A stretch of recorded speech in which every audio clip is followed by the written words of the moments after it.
with the microphone probably makes Steve and Wendy cringe a little bit because I have a reputation for taking a small story and making it big, adding in a few things. So I'll try to be as factual as possible here and keep it brief because I know they have other things planned for today. I want to talk about Steve a little bit. The first memory I have of Steve is at football camp. We both played football together.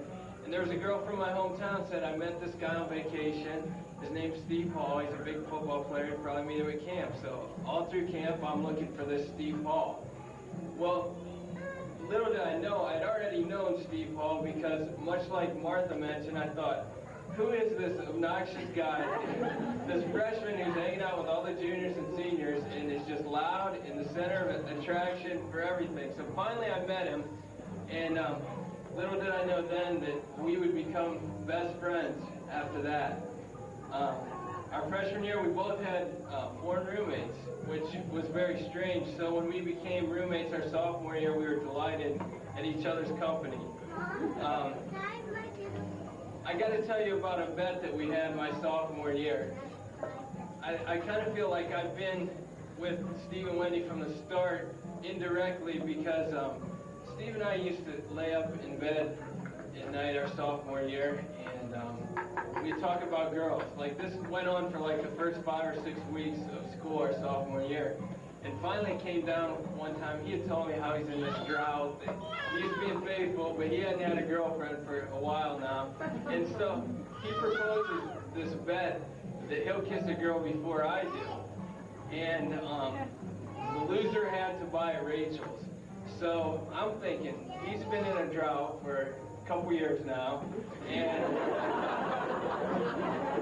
I'm thinking that's a pretty safe bet to make, because even though we were roommates and friends, I still saw him on the obnoxious side a little bit. So I'm like, all right, this is no problem at all. So we made the bet, and little did I know, probably 3 or 4 weeks later, I'd be the loser. And coincidentally, I still haven't paid up. I might do that someday, but they're married now, so it doesn't much matter. I can tell you stories about Steve, inside stuff, that if you ever want to know what it's like to live with Steve Hall, you can give me a call. I'd love to talk about it.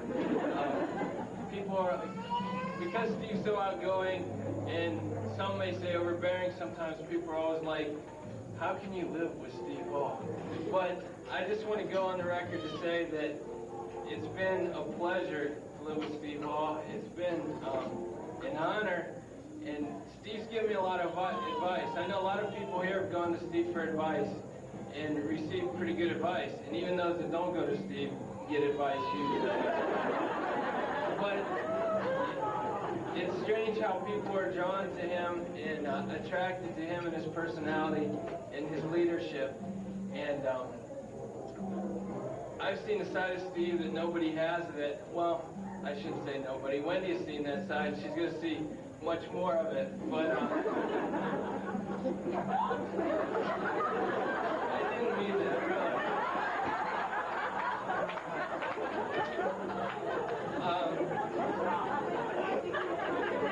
I didn't mean to get this one. I wanted to be serious about this.